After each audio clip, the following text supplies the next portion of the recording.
Hello, hello. Everything working. I've had some trouble starting this up. I think everything's working right now. So if you can hear me, cool. Hi. Hey, hello guys, it's me, it's Tech Turncoat. How you doing? I'm wrestling with the sound settings. I was actually wondering, so let's get into it. We are closing out the last week. It's technically only day 3, but still. Oh, day 4, never mind. Suddenly realized that I haven't seen Leo since day 1. The only remaining masters in the school are me, Leo, and Rin. At least I have 2 people to talk to. I just wish one of them wanted to have a conversation right now. What can we talk about? Oh, that's right. I've never asked Rin what she'd wish for the Holy Grail. I like his uniform. It looks comfy. The second cipher key has been generated on the 2nd floor. My terminal chimes informing me of a challenge. The last challenge. By meeting it, the door to the last elimination battle will open. While I'm immersed in thought, the classroom door slides open and Kodamine appears. What do you want this time, Kodamine? It seems you've been alerted to your next challenge. I'm delighted that my work is almost done. Your opponent has received his notification as well. You do well not to back down now. I don't need Kodamine to warn me that the search for the final cipher keys won't be easy. I run the risk of crossing swords with Leo on the 2nd level too. Then I won't see you again until the day of the elimination battle. Good luck. It'd be so wild if he just didn't. If Leo just somehow didn't get his 2nd cipher key. His chuckle sort of undermines the whole meaning of good luck and leaves the classroom. The last challenge. There are 4 days left until the end of my elimination battle, and my uncertain fate awaits me there. I should do whatever I can so that I have no regrets. Just everybody shows up to the last fight, except for the guy I'm supposed to fight. Can I, like, hold on. Like, final thought. Which is weird. No, I can't look at the board, okay. There's, like, scribbles on it, so I was like, wonder if anybody's doing that. Like an NPC or something. Time to make the rounds. Final elimination battle. Your opponent is the Hardway Prince? I suppose it was inevitable. Was my side inevitable? It seemed the Hardway family pretty much controls the Earth. According to Mooncell records, they've actually been an economic powerhouse since the ancient times. Weird.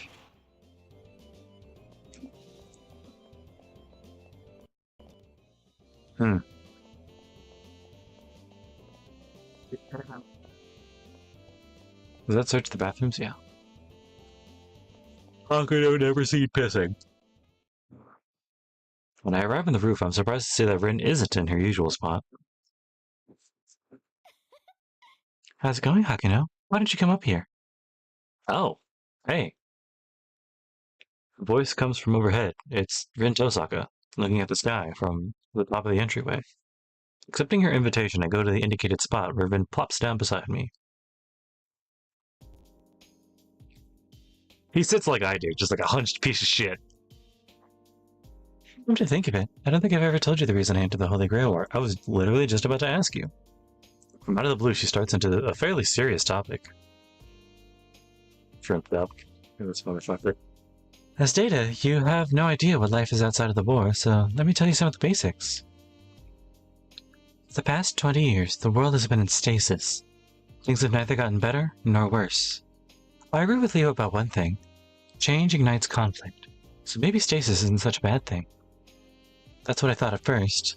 I realized just how joyless life had become for everyone.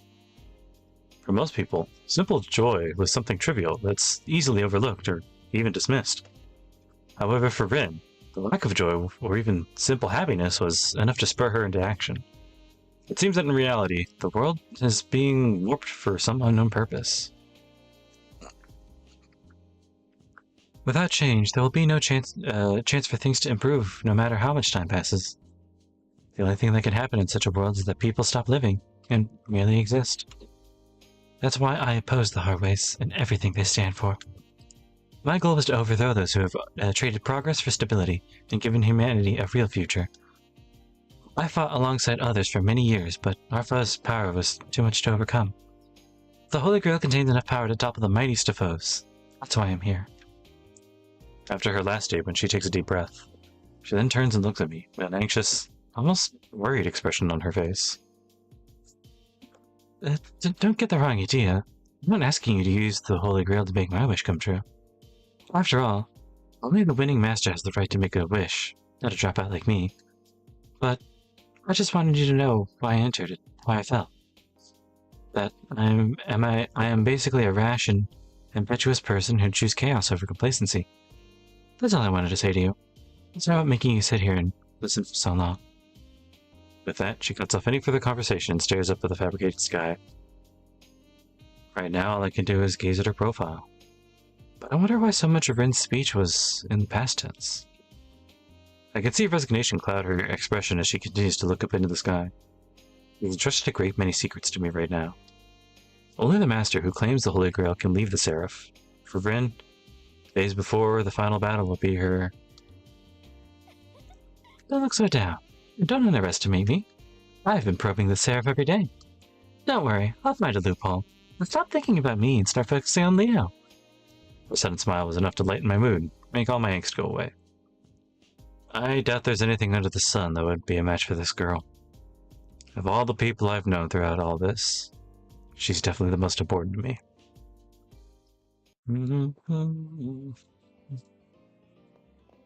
Let's go back to the rooftop, see if she has anything else to say. That's where we were, by the way, if you can tell. Yeah. Hey, Rin. You're not an associate of mine, or dare I say, partner? You actually mean something to me. So if there's something you need to get off your chest, don't be shy and share it with me. I can't promise I'll be able to do anything, but at the very least I can listen to your concerns. Sometimes that's all people needs. Just like it last year. A sounding board, if you will. I'm speaking from experience. It helps a lot of people a lot sometimes. Let's see who finishes first, you or me. What? Hopefully things will work out for both of us. Okay. That was kind of a weird way to phrase that, Toko, but okay. 3.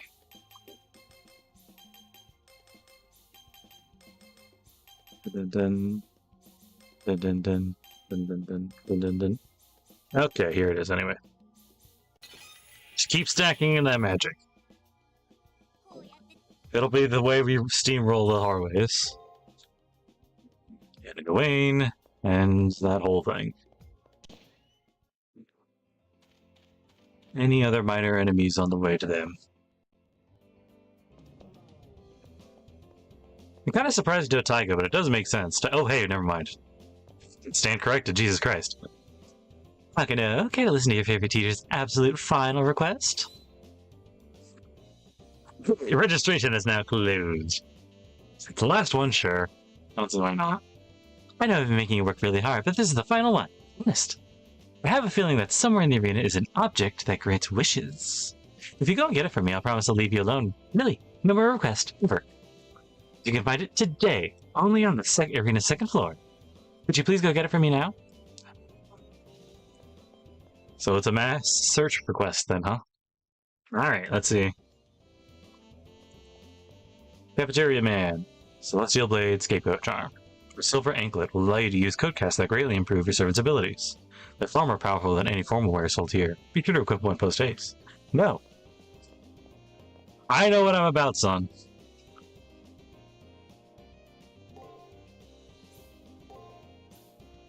Silver anklet. Master's MP is boosted greatly versus. So, actually, hold on. Now I'm thinking about it, though.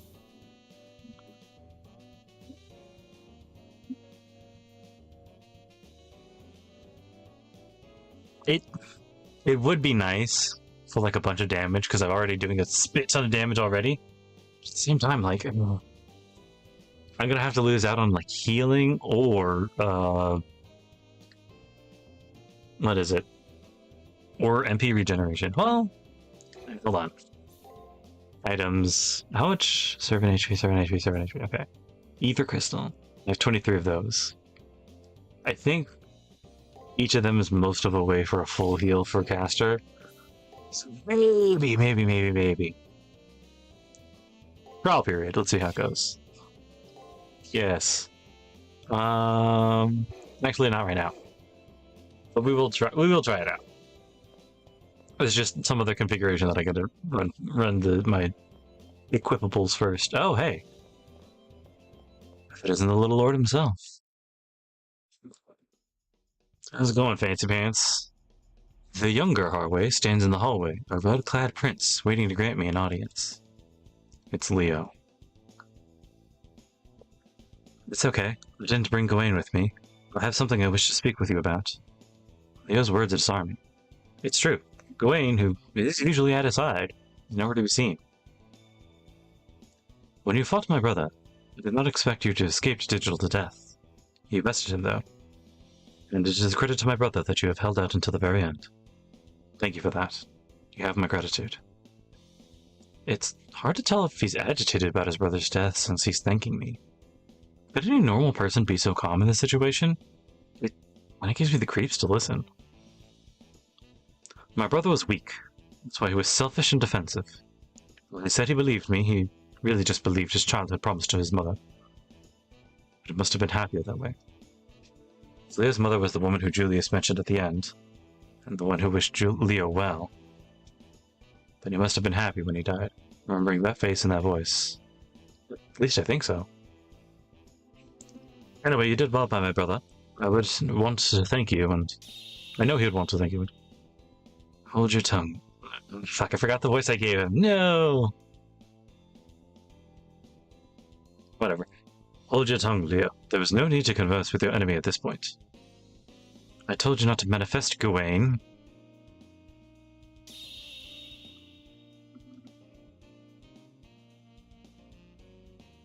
I apologize for his behavior. He holds no malice, so please do try to forgive him. Castigated by Leo, Gawain frowns and disappears. Not missing a beat, Leo continues. In any case, our battle commences in just 4 days. I look forward to the unparalleled battle ahead of us, Hakuno. He speaks with sportsmanship, but I can tell he doesn't think that he will lose. I'm still curious about one thing. Why is Leo participating in the Holy Grail War? The reason I want the Holy Grail? For world peace, of course. The Holy Grail will be effective in strengthening the Harway rule. Harway's management system is what keeps the world stable. The real world, that is. Neither strife nor poverty exist within its limited domain. Expanding the boundaries of that domain is top priority. Maybe some people will feel a bit stifled by the system, but it's for the greater good of humanity. We want the world to understand that. I don't think Leo is lying. He truly believes he's performing a great service for humanity. He's self-righteous, but looking at his face, I'm jealous at his self-confidence. It's better to forget doubts like he has.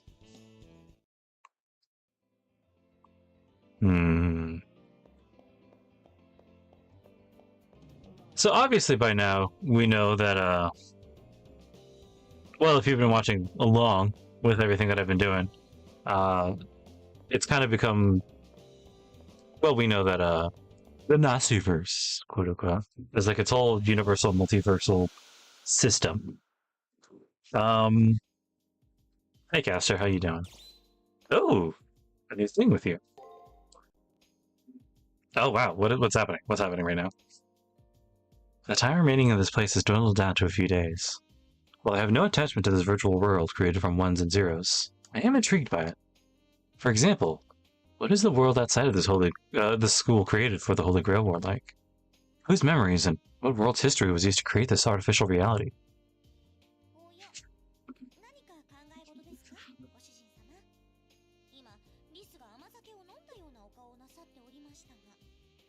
Master, what are you thinking about? You look dazed and confused.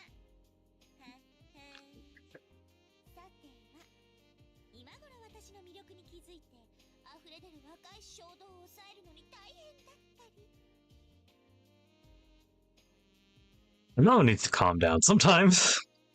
But you finally noticed my feminine charms that can no longer control your youthful ardor?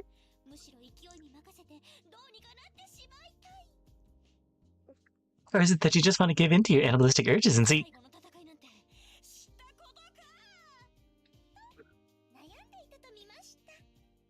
what happens thinking, oh, with the final battle? What's following you? Also, the remaining days I'll be fighting with her by my side can be counted on one hand. Seems that Tamamo only has cheerful things to say. But that might be because she's trying to keep my spirits up. At least, that's what I want to believe anyway. I'm almost certain most students don't care this much about their masters. With that thought, a wave of doubt washes over me. She claimed she was a deity of some kind in the past. If that's the case, why would an immortal want to serve me?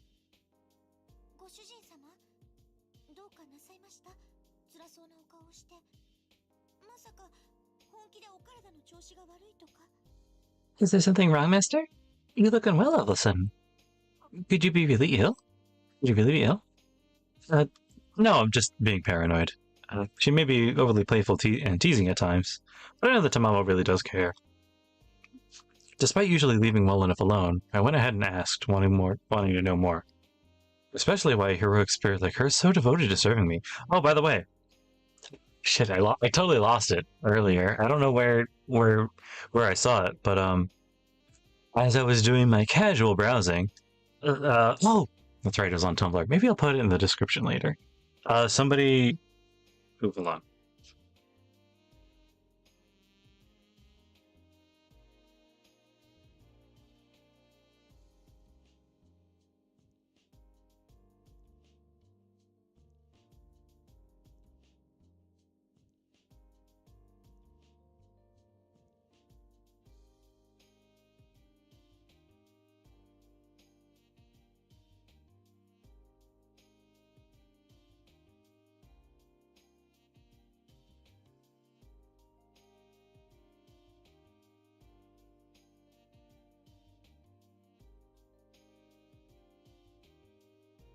Sorry, I got a message.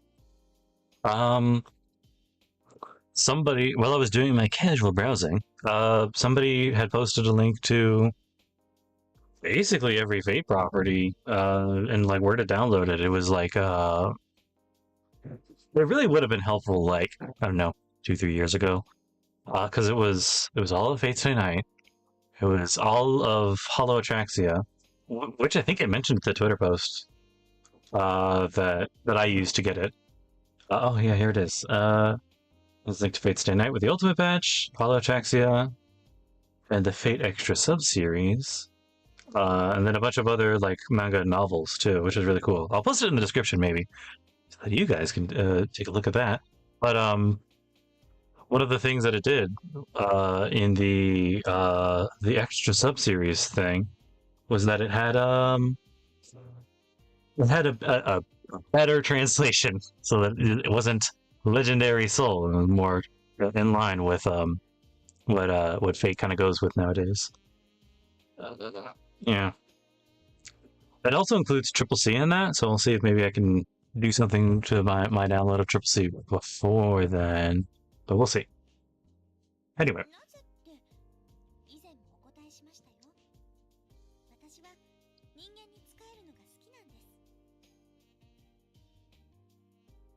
I thought I've already told you why, because I like serving humans. It's that response that makes me feel so insecure. If just being given the opportunity to serve her is her sole objective, then that would mean she could have chosen anyone to serve, and this was the intent.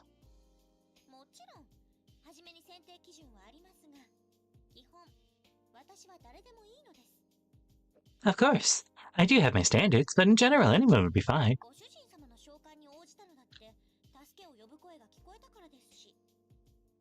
I initially responded to your summons because I heard you calling out for help.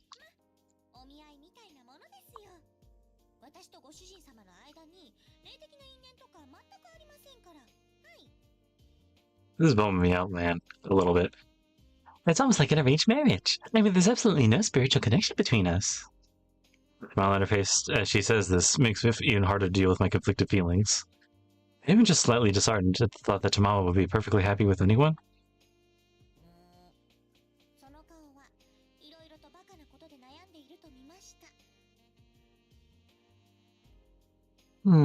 Judging by the look on your face, you're probably imagining something ridiculous right now.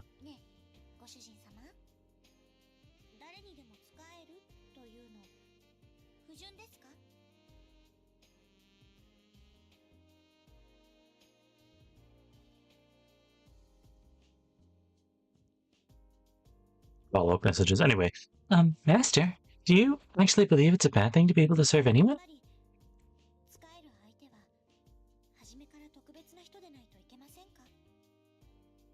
Does the person one chooses to serve have to be someone special from the very beginning? I wouldn't go that far.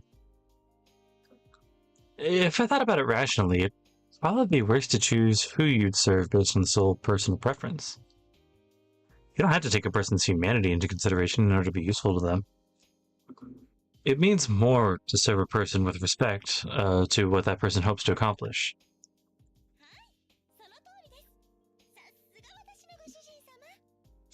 Yes, you got it exactly right. I expect nothing less from my dear master.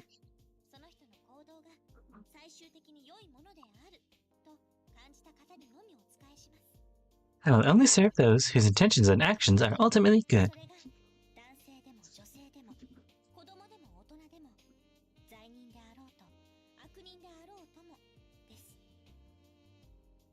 Whether they are male or female, child or adult, or even saint or sinner, only their intentions matter.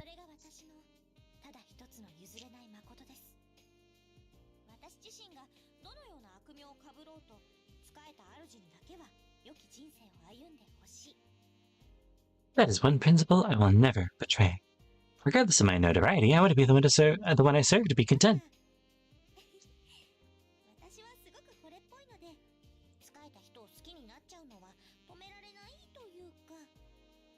It's just... become infatuated somewhat easily. I can't help but like the person I serve.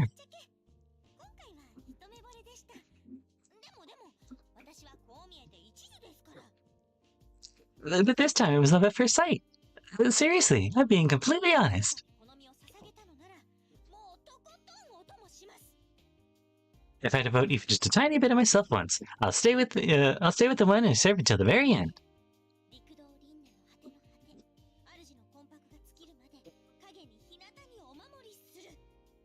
Stand by my master until their spirit transcends reincarnation. That is all Tamama no Mae wishes for. Tamama's tail stands out straight, as if added for emphasis. I can't doubt the truth of her words. This fox-eared deity honestly adores this mere mortal. Her wish is an irrefutable declaration of this fact.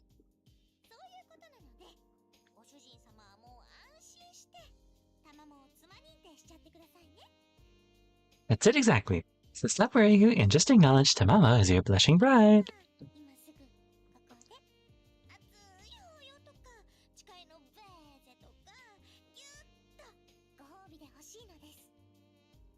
She's more aggressive than she likes to pretend to be. In fact, do it right here, right now. As a reward, I want a loving embrace and a passionate kiss. Seeing as Tamamo herself said she didn't need any reassurances, just ignore what she said. However, why would she wish for something like that? As a goddess, Tamamo could fulfill that wish any number of times. Tamamo said that all she wants to do is serve humans. However, what I know about the story of Tamamo no Mae is that it ended in tragedy. She was eventually hunted down and killed as an enemy of mankind. Wouldn't you want revenge instead?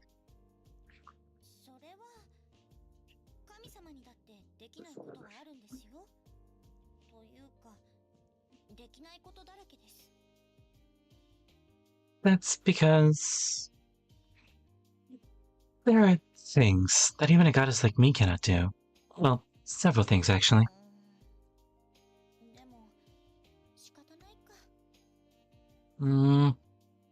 I guess it can't be helped. Oh shit. Are we getting the full caster info dump? Let's go. Let's see. I'm usually not one for talking about myself, but I can't let my master have any misconceptions about me.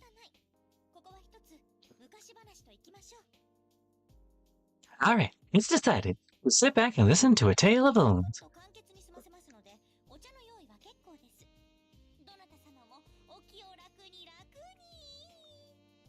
I'll try to keep it short so no need to prepare any tea. So please, sit, relax, and enjoy! As we go into the story, I'm gonna shift into my normal voice. I'm not gonna do Tamamo's voice the entire time.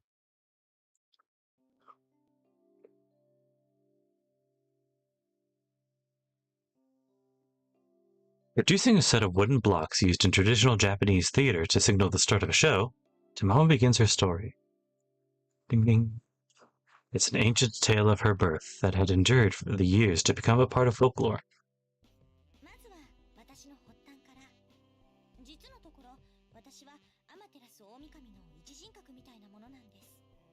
Let's start with my origins. I'm an embodiment of one facet of the personality of the goddess Amaterasu.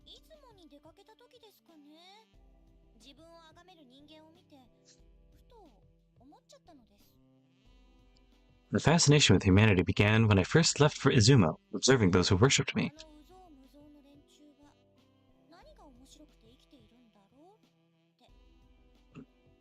I became curious about the lives these ridiculous little mortals led.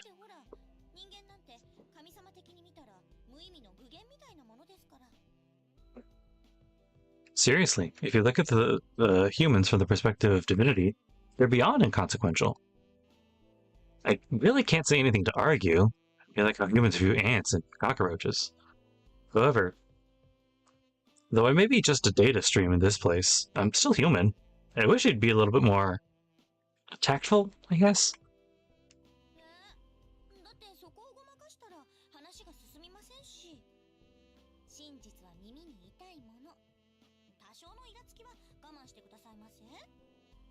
Aw, I thought you wanted to hear my story. The truth is often painful. We'll just have to deal with it.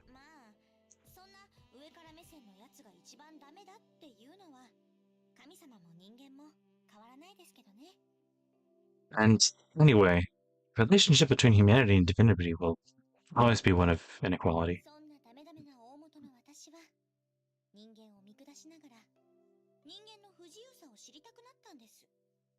Even as I look down on mankind, part of me wanted to know more about the human condition.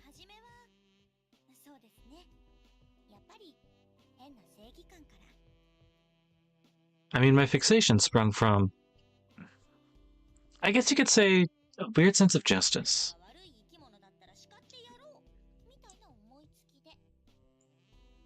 At first I thought I'd use my power to scold and punish if they committed evil acts.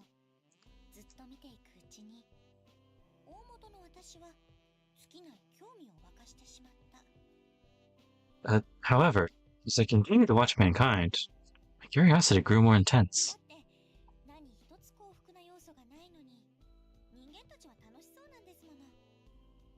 I mean, by divine standards, human existence is pretty depressing. Yet they seem to be happy most of the time.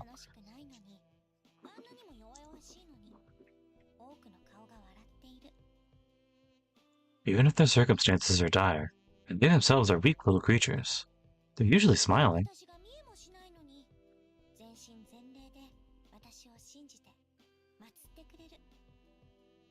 And that most of them will never see me, not only worship me, do so with their bodies and souls.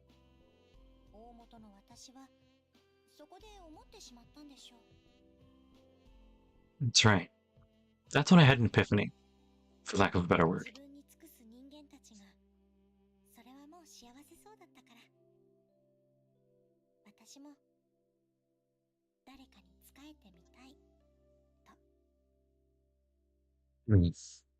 Humans were so happy devoting themselves to me that I wanted to serve someone in the same way.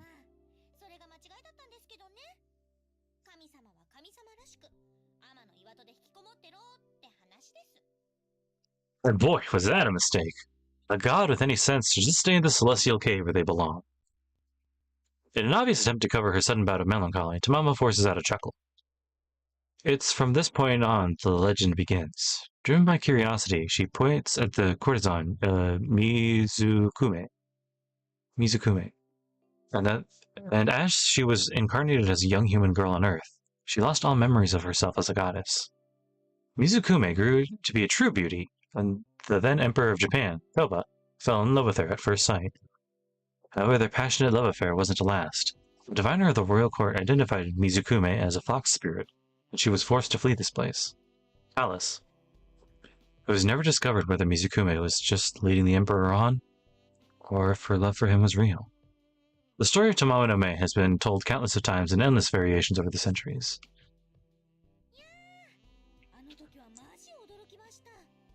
Wow, I totally freaked back then.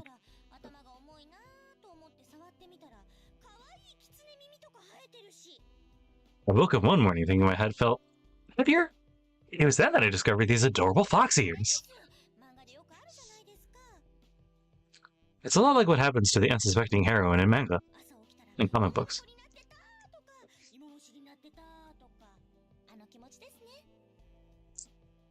You're really fixated on those potato bugs. It'd be like if you just woke up one morning to find out you've been turned into a girl. Or a potato bug.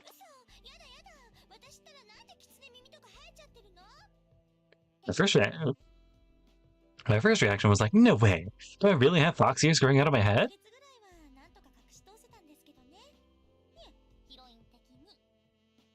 I was able to get away with hiding them for about a month. It was very heroine-like of me.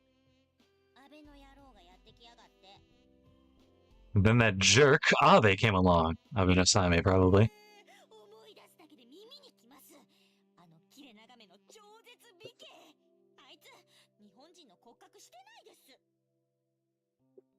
Makes my ears twitch to think about that shifty-eyed jerk. He was gorgeous, though.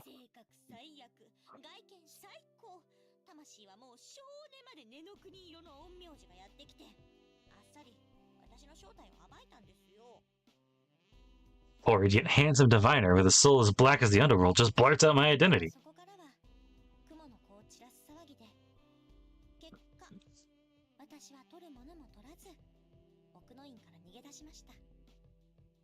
And the uproar he caused. As a result, I had to escape from the inner sanctum and the court in a hurry.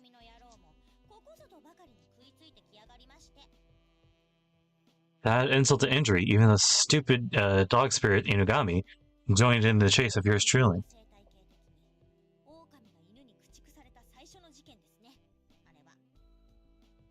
It must have been the first time in the history of Japan's ecosystem that a fox had been hunted by hounds.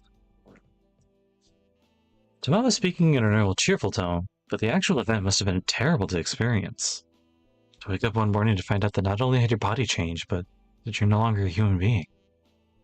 At the very center of power in human society, you're the only one who wasn't a part of mankind. We couldn't even begin to imagine her confusion and her fear at the time. Not to mention her self-doubt, disbelief, misery. The fear of eventually being found out and persecuted. And above all, dreading the moment when one she loved most condemns her as a monster. All of this like a millstone on her back, trembling alone in the darkest corner of the court, unable to confide in anyone, praying for an end to her nightmare. None of the pain that she felt comes out in Tamawa's words. She only speaks of the good things.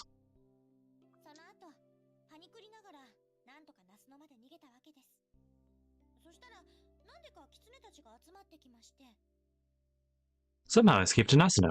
There, for some reason, all these foxes gathered around me.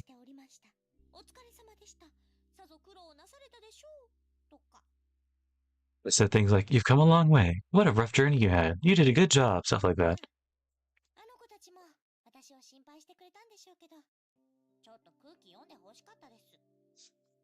Well, they must have been worried about me, but I wish they would have realized how I was feeling.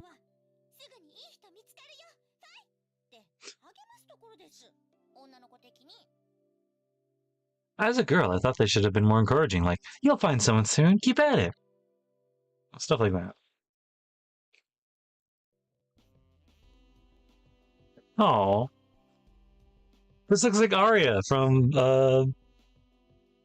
Samurai Remnant. Oh, I can't listen anymore. It might have been because of my connection to her as a master, but I can feel her pain as if it were my own. You know, while we're here, it might be jarring, but I am going to bump up the music a little bit, just because it's a nice track, and we're going to be hearing it for a while.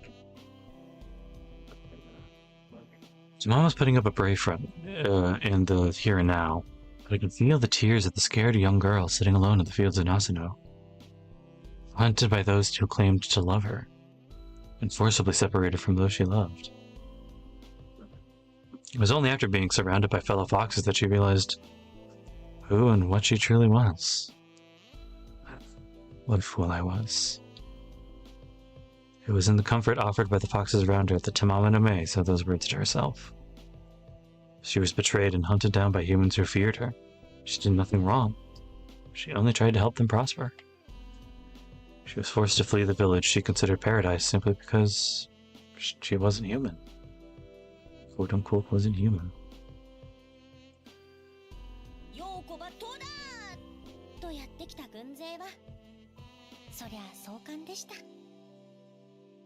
Hordes of soldiers that came screaming, "Kill the fox demon!" was a spectacular sight to behold.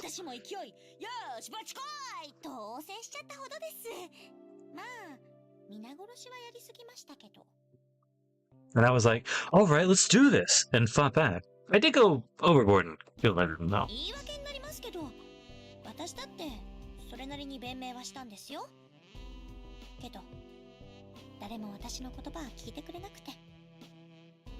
It may seem like I'm making excuses and all, but I at least apologized, you know? But no one listened to me.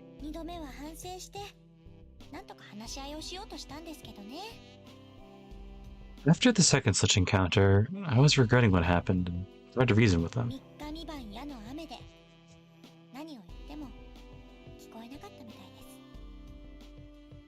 It rained arrows for 3 straight days and nights, and nothing I said seemed to register with them. Standing in the hail of arrows, covered in blood. I wasn't trying to fool anyone. I'll leave now, so please just forget all about me, is what she says, almost begrudgingly. However, the assault never slackened, and the illusion that the humans never lessened.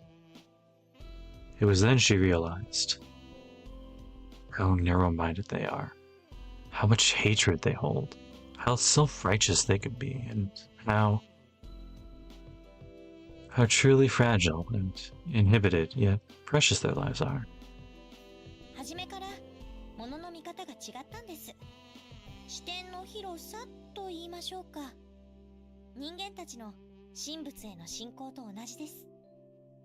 I was wrong from the beginning.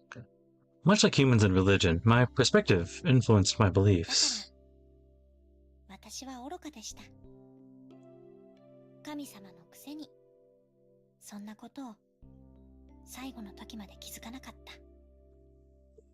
Even though I am divine, I was a fool.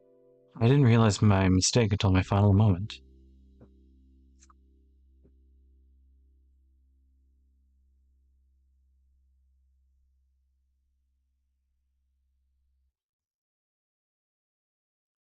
Humans respect gods, and though the various priesthoods try to understand and be one with them, through the various priesthoods, but in the end their effort is wasted. No matter how hard they try or how much deprivation they subject themselves to their mortal lives. There's no way for a human to become a god. And that's how it ended. Tamamo died screaming, felled by an enchanted arrow. That is the story of Tamamo. It can be dismissed as a tale of a goddess deemed unworthy of the gift of humanity. Boil it down, it's a story of a delusional child goddess who admired humans too much.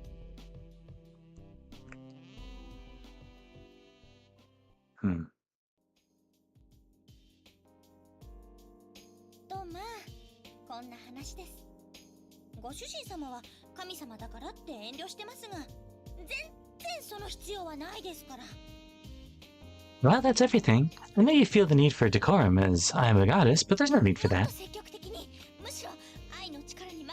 Okay, here she goes again. In fact, it'd be okay if you threw me to the ground and gave in to your overwhelming carnal desires.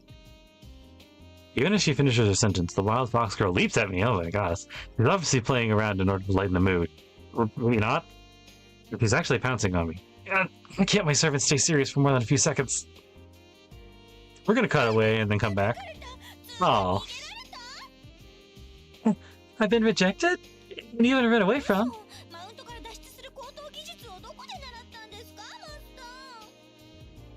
Oh, Jesus Christ. No way! Where did you learn how to escape my super secret concupiscent vulpine mounting technique? It wasn't skill, just survival. Tamamo issues a stream of insults under her breath, you meanie, being the nicest. To say her expression of love are persistent would be a gross understatement, considering her gory demise at the hands of man. She still only wants to serve.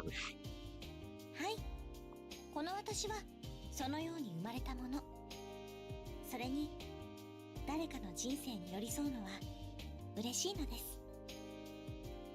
Yes, because that's just how I am.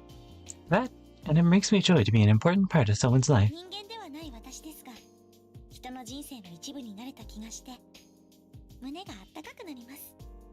Although I am not human, it warms my heart to be needed by someone. そして、その温かさを私はもうもらっているんですよ、マスター。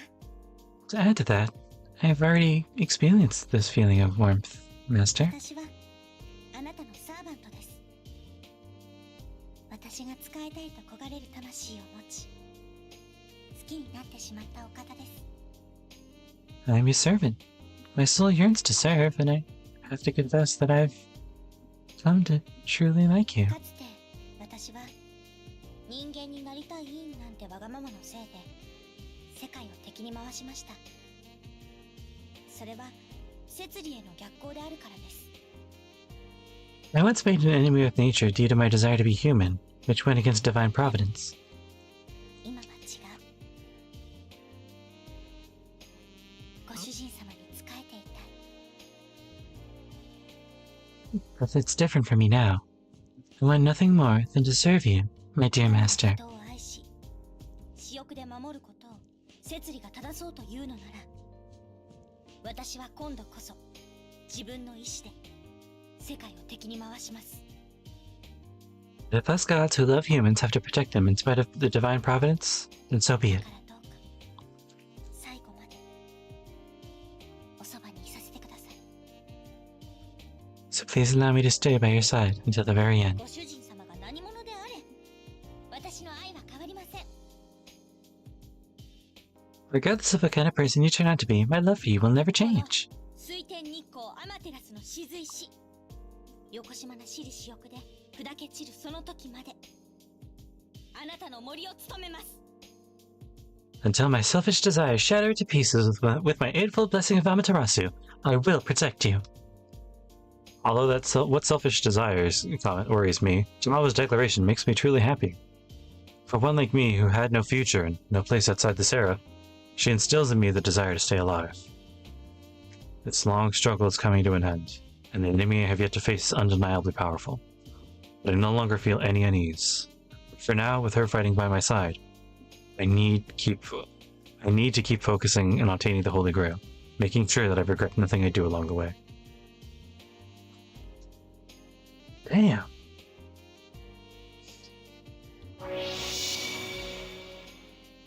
Now I feel bad about her writing in Extella. Damn, Extella just was... no offense to anybody who likes Extella, but Extella is just like the worst written sequel. The worst written sequel. Not worst, but worse. It's still pretty good, particularly if you like Nero, I guess, but it really just does do justice to their characters. Give us a Arteora, however you want to pronounce it. Oh, so that's nice. Go to the second floor.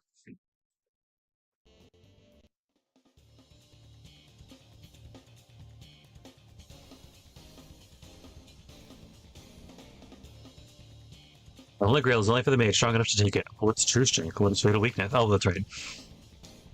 7th Chimeric Lunar Sea, second floor.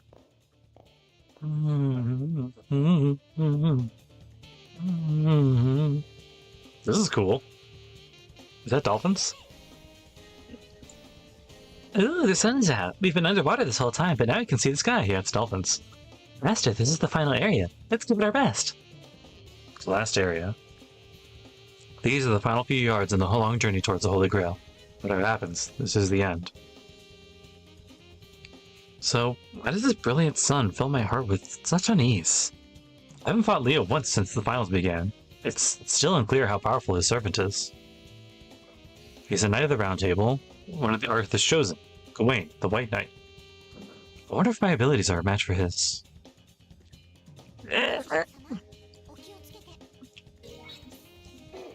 So the reason I brought up, let's do this one. Wait. Let's do this one, I think. The reason I brought up Fate's like kind of multiverse thing is that it doesn't actually have enough energy in the universe to maintain literally all of them simultaneously. Equip.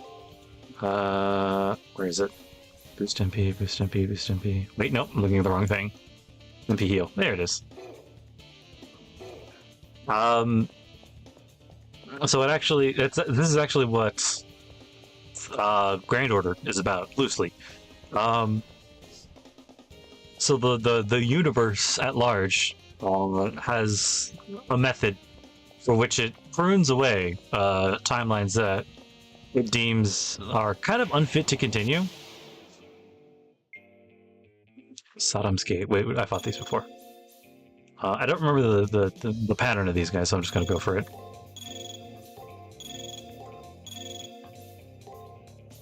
Yeah.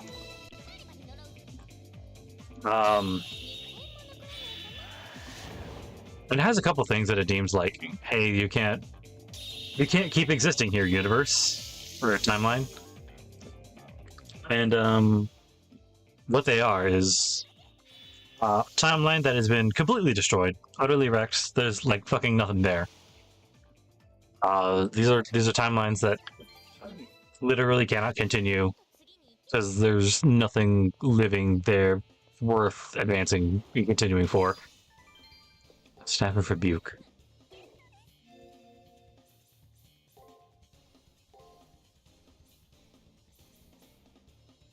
Ooh! Take that, thank you. Alright, you. Get over here. But it also has another, like, this is like that first circumstance which I was telling you about. Claustrophobia. Interesting. Merciful Sky. I don't know if I have it, and then we're done. That first circumstance that I told you about is literally for like universe is over, world is ended, there's nothing here going on kind of universes. They're like completely empty, except for like one or two things that are still kind of lingering around. And it's kind of from there. It's kind of obvious why they kind of the universe is like cut off. You're not getting any more resources. You're dead. You're being literally pruned from the timeline. How much is that? Ooh, that's a good amount. But it also has another criteria for which it like prunes timelines, and that's the world is so stagnated and no advancements being made. Even if the timeline went on for millions and millions of years, nothing would happen. Oh wow, this is just almost a straight line. Wow. Even if the timeline went on for millions and millions of years, nothing would be changing. So we've already seen, like, Tito's emblem. We've already seen everything out of it that we're going to be seeing. Is it this one? It's got the farming.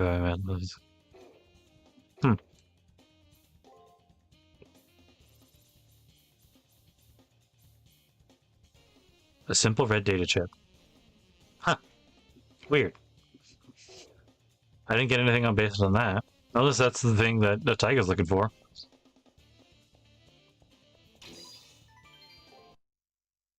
We're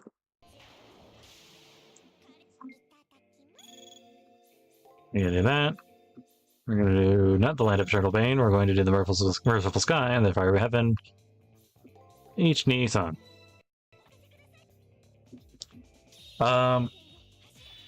Yeah, it's like, hey, this universe isn't going to change literally anytime soon. It's time to cut it from the thing because there's nothing else going to happen. So it's really interesting hearing Rin being like, yeah, if the Harways get what they want and like Leo wins, nothing's going to change basically ever. It's going to be stable and peaceful, but like nothing will change ever. And like, I'm like, the Harways don't know it. They have literally no way of knowing it. But like, their goal is the pruning of their timeline.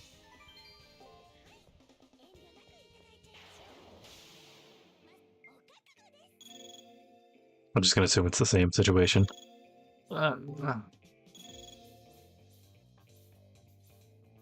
Sky, Fiery Heaven, H. I'm gonna guess that that's where that went.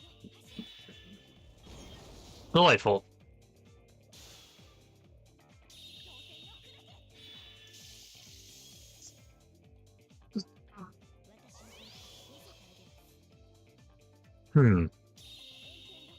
Even if they don't know it, and especially since they apparently don't know it, I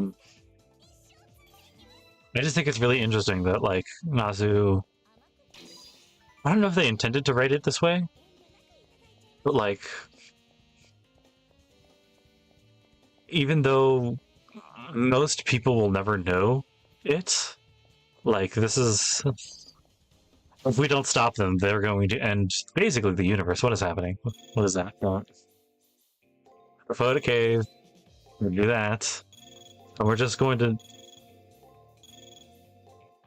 Just going to cover our asses as best we can. Nephilim... Alta? I think I said that last time. I don't know what you want. Oh, respect. Haha, fuck you.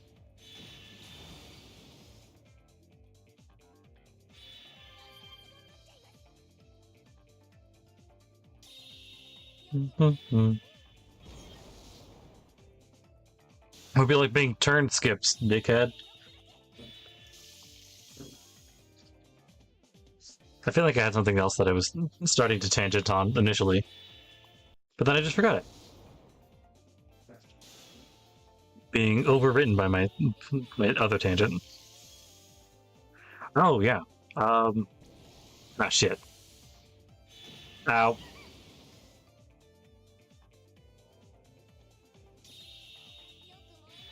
Guys, higher speed than we do. I'm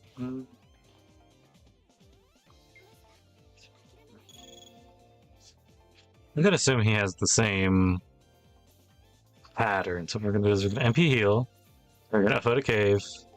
And we're just gonna... Oh, I think Fire Heaven worked initially, so that Merciful Sky, Frigid Heaven, each leap.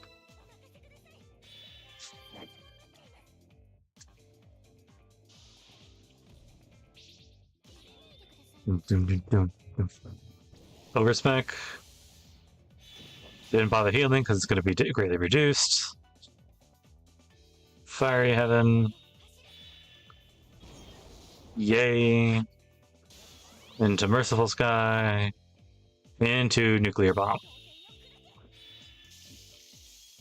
Yay.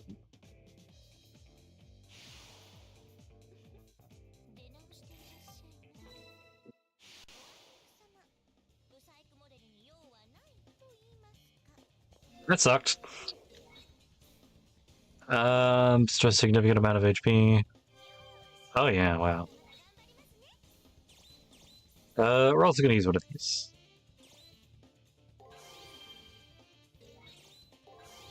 The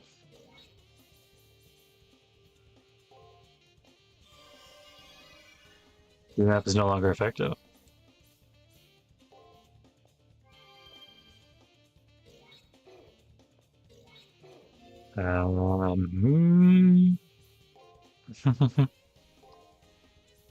$100 Sears Crystal Ball. I'm hitting the right buttons, I'm just not doing it correctly. View maps. Even though I said it was basically a straight line, I do want to see where I'm going. Equip. Sears Crystal Ball. Into, it's all the way at the bottom, scroll the formal wear. Alright. I'm actually surprised at how well I'm doing today. Not in, like, performance-wise. My throat has been, like, real scratchy and bad for a while now, actually. I have what I'm going to be calling a wandering cough. It comes and goes every now and again. Hello? Oh, shit. Master, I smell a little boy. That means our enemy has entered the arena. Oh boy. I can sense that Leo has entered the arena too. His aura isn't malevolent like Julius's or subtle like Ronnie's. The pure, unclouded flow of his magic makes me think of the sun shining in a clear blue sky. Look, the sun has come out. A little boy has no right to speak of the sun like that. This cute girl will teach him a thing or two. Is it reckless to head into the battle? Still, it'll help to see Gawain in action.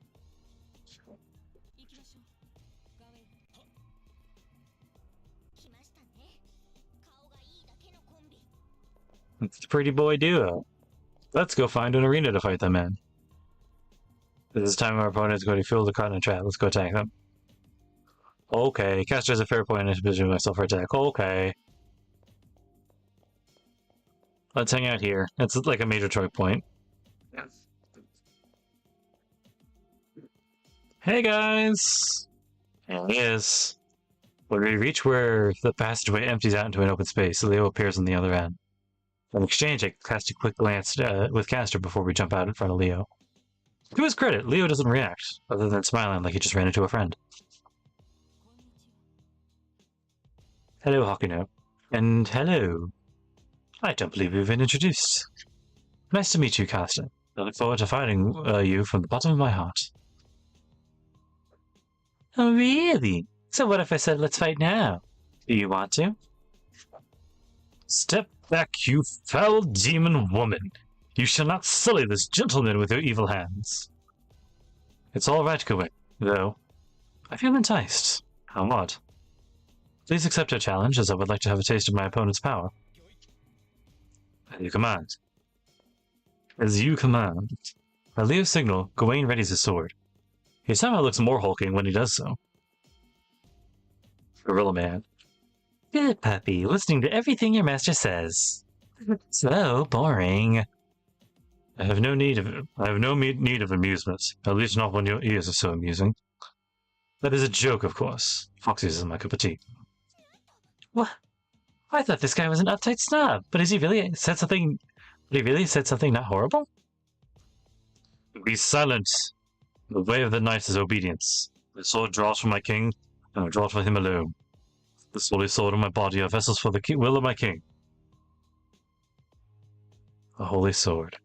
Gawain is one of the best-known knights of the Round Table. Well, it's the sister's sword to Excalibur. This is the first time I learned this, by the way. I'm not sure how accurate it is. Its name is... That's Galantine. No way. I always thought it was some stuffy old sword. But does it have a real sun in the handle? Yes, there is a fragment of the sun dwelling in the Galantine, as evil can only be purged with flame. It subjugates itself to the king's will, and defeats the enemies of the king. I like the way he holds the sword, it's really cool. And this blade, and this body as well. Apparently fire doesn't harm pompous jerks, though. Master, this guy's more full of himself than I am. Oh, yeah, it's a cool way he does it. So there's plenty purifying against abominations like you. I shall carve you with the symbol of my king. Oh boy, here we go. Unfortunately, we only know the one thing.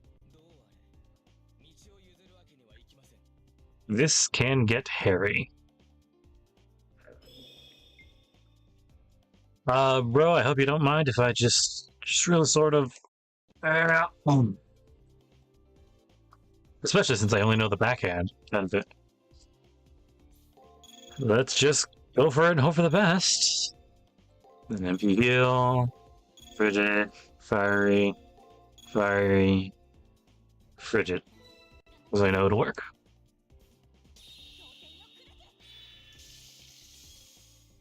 Okay.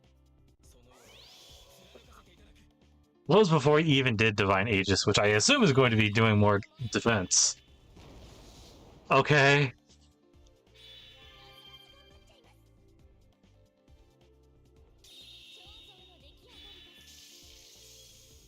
Aha.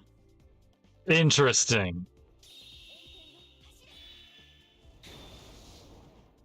Guard invalid. Siege perilous.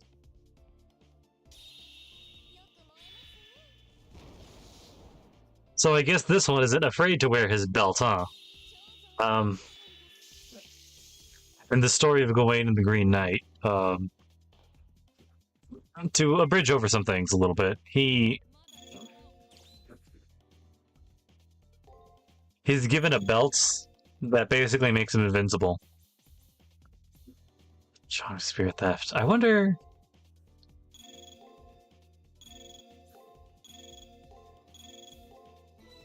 He doesn't wear it for the reason that he wants to, but... Oh, what the fuck? Oh. Bomb? I better not do direct damage. It does direct damage. But only a little bit. That's interesting. Blade of the Devoted. Ow. Fuck. Was that scripted or... Oh yeah, it was. You are strong, but I expect you to be much, much stronger to have made it this far. Please get stronger before our next fight, otherwise our battle will be meaningless to me. Fuckhead! They do that. Leo disappears in the arena. He was so much more powerful than I imagined, and yet he seemed to believe that I was holding back. The next fight? If there is a next time, of course. I'll better be prepared next time. If there is a next time. A sharp pain rises from the wound I took from Gawain's longsword. It burns like a red-hot rod being pushed into me, like the sun itself burning through my flesh. I'm crushed under waves and waves of pain. My vision fades and never returns. Oh, this is a bad end? Dead end! No! Damn it. I'm supposed to survive that. Eee! It's a good thing we did this, then. This is a battle to live for as long as possible.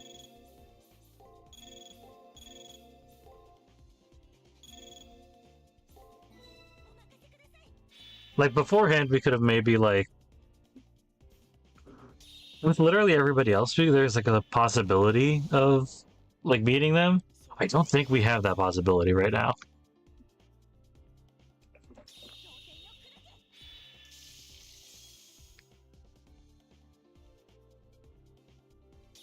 I wonder if the pattern's going to be the same, where he, like, I think breaks, and then guards. And then after that is, break, guard. Julius does his bomb, and then he did that special move. That if hit when we were at full health, it wouldn't have killed.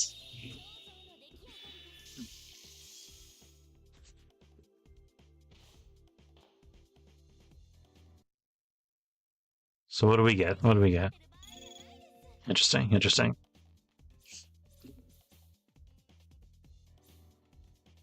Gonna do that. Then we're gonna do that. There. You. It's the only thing keeping us afloat. I hit the wrong one. Ow. Oh shit, here it is. Ouch!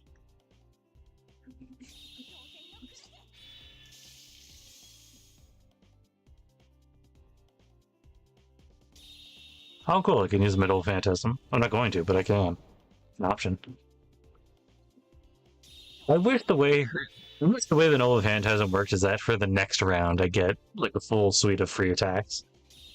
Because then I get, like, they cost no mana, but at the same time it's like... And also you have one less attack to work with. Oh boy, okay. So that... Shit. Now we have to actually work with it. Oh, I'm gonna hate this pit. There, and then we're gonna foot a cave. And then with that, we gotta get one more fiery heaven in, probably. And then we're just gonna have to try and survive. That guard to break. Try your best, caster. We are under siege. Ow. Ow.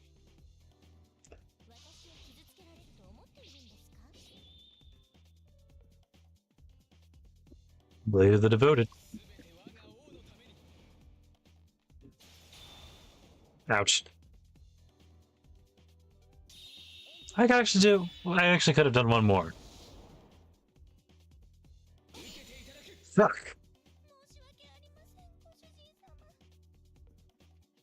Load state. I mean, magic. I should try learning this pattern. Here. Actually, one of these is supposed to be like a guard, right? So when I just do spirit theft, that's what I'm looking for. Then break. Break. I didn't do the MP heal here. So he's going to attack.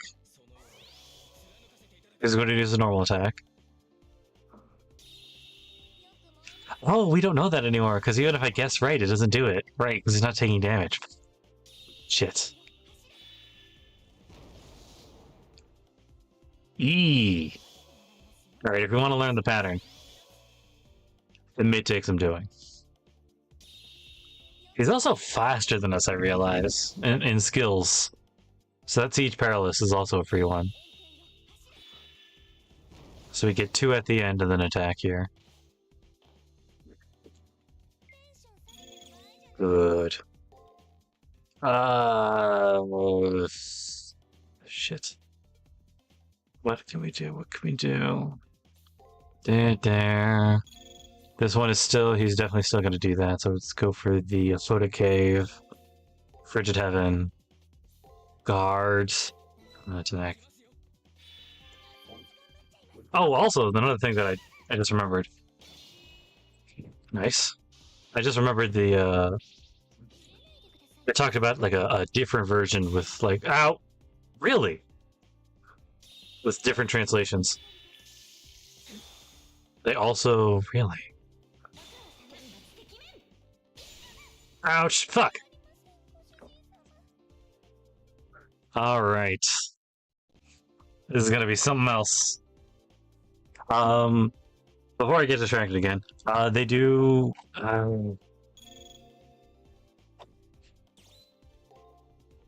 that's what it was. They add subtitles to the Japanese, the things that they're saying in battle, apparently. Shit. I'm gonna hate this. I'm gonna hate this so much. Attack. That's going to be a guard, so that's going to be a spirit theft. And then a break. And then... do that. So we've captured that moment. It's an attack, and then Divine Aegis, which is a normal attack. Yeah. Hey, okay. So it's attack, a skill use, another attack, no, a strike. An attack, a skill use, a strike, guard, another attack, and then, no, a guard, a skill use, and then, so here. Let's take, yeah. I'm just playing with it right now. So, both attacks, so that would be guard.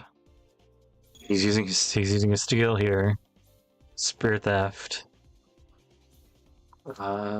Break. He wants to break. Break.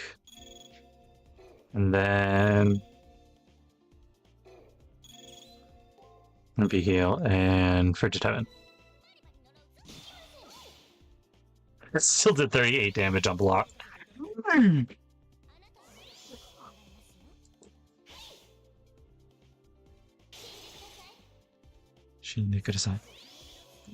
Siege Perilous. It's a free attack for me, which means more MP. More MP, so to fight get to full. And Frigid Heaven.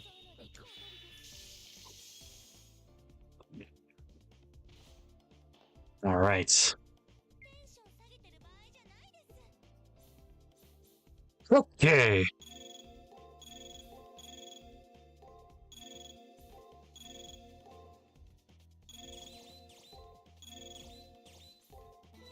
I see no reason not to. We got a full bar, we can use it. This is what Cash is all about. Hit.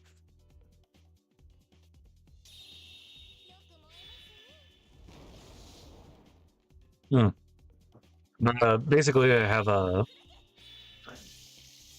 Sometimes in the start of my day, I'll roll a dice to determine whether or not it's going to be what I call a bad throat day. And today was, in fact, unfortunately, a bad throat day. But I'm holding it pretty well, actually. Usually, if I get a... Usually if my throat's real bad today, on any given day, I guess.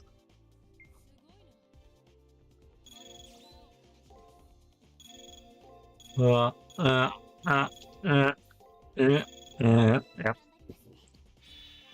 Usually my throat's bad on any given day.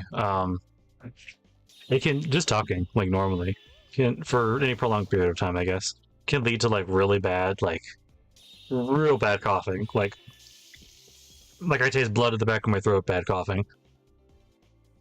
Message for Stare, terminating hostility. Okay, cool. Thank you. I really just need to get that one turned down. Then I can just do what I normally do, which is turn skip everybody. Forever. What's happening? Vanish? Oh. He gets a buff. He gets a buff cleanse. Fuck you. Fuck you and your buff cleanse. Although, it is interesting that I can bait that out. Gawain, it seems time is up. Please put away your sword. As you command. I have the Seraph's intervention to thank for my life, I believe. Oh yeah, baby. What was that? 5 times, maybe? There's a single scratch on Gawain's silver armor. The caster's struggling for breath. Today was fun, Hakuno. I look forward to engaging you in combat again. Dickhead. With a smile, Leo disappears off into the arena. He's cheating. Nobody could be invincible. He really is as powerful as the sun. It's too much. I, as well as Caster, have overcome a lot of powerful enemies. But it's beyond us to make even a scratch on Gawain's armor. Just 4 days remain before the elimination battle. I wonder if we can really close the gap in our ability before then. There's something we could do. If we don't find a solution, I won't be able to reach the Holy Grail. Matrix level 2. He fucking hits like a truck. And hard as one. Oh, are we ending the day? Okay, never mind. Alright, well, we got that. We had to the period of the arena. I should be able to have a rematch if I catch up with him. However, Caster wouldn't deal Gawain a lick of damage. His strength was fee. Unless we eliminate that, I'll be just repeating the same battle over and over. Reckless is... Well, what if we just say... What if we just don't fight him, huh? What if we go up there and just walk around, huh? Fine. We'll walk around down here. Actually, we already explored everything down here, so... Oh, hey. I guess the thing to do would be to leave. And I also just realized I do not have any more of those, instant leave things. Don't. It's right there. I was contemplating if any of our equipment has any, like, just leave early things. Return to campus. Return to the past now! For now, it is going to be the end of that, yes. Neat. How you holding up, Caster?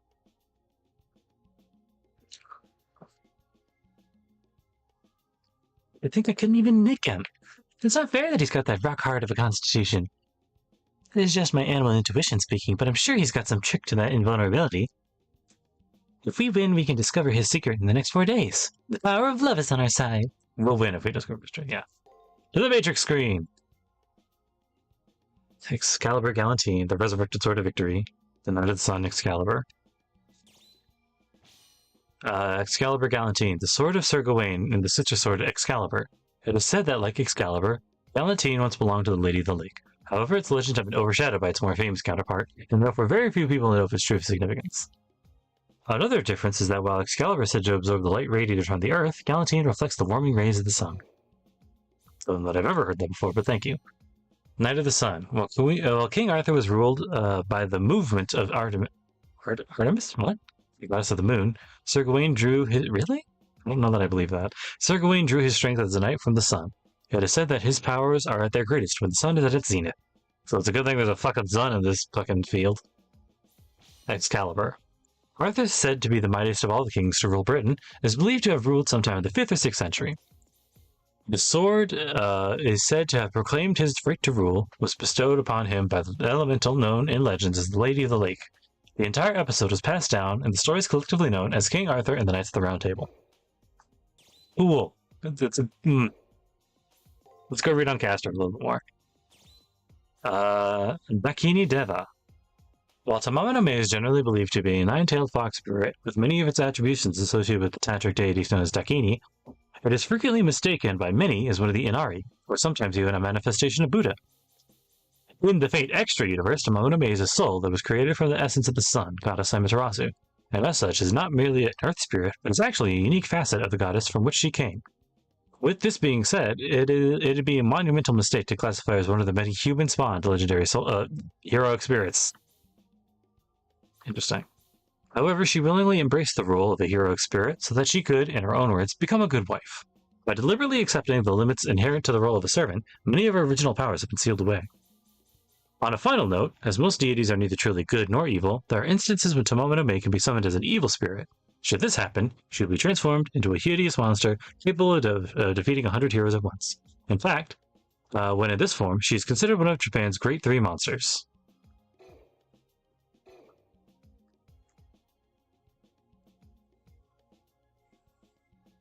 I was about to say, I suppose it'd be too much to ask if she could do that now, but I don't think she wants to do that. If she did want to, she probably would have offered it already.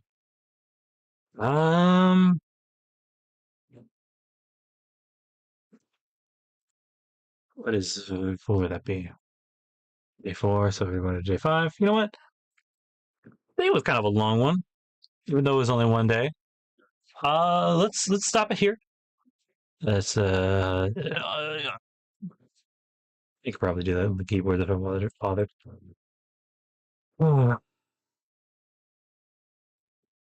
Lots and lots. I was telling myself that it was going to be an easy talking day. Try and talk as little as much, just get through the fighting. This is probably one of the most reading heavy episodes so far, I think. But hey, had a lot to say, so like, I don't really mind it too much. And you know what? I didn't go into a coughing fit at all. So all in all, it was a good throat experience. But yeah, hope you guys have a lovely rest of your day. Probably tomorrow I will be getting in my new mic. So enjoy how I sound now while you can, if you do anyway. And following that, it'll probably be a little weird, sound-wise, as I try and figure things out. But hopefully I'll do my due diligence and make sure everything sounds nice as is. But until then, I hope you have a lovely rest of your week. Hope you take care of yourself. It is hot as balls out right now, even where I am. So, you know, okay. I know I said it was bad, but let me kind of tangent off a little bit for it. People usually will say like, hey, if it's hot out, just wear less. Just wear less. It's fine.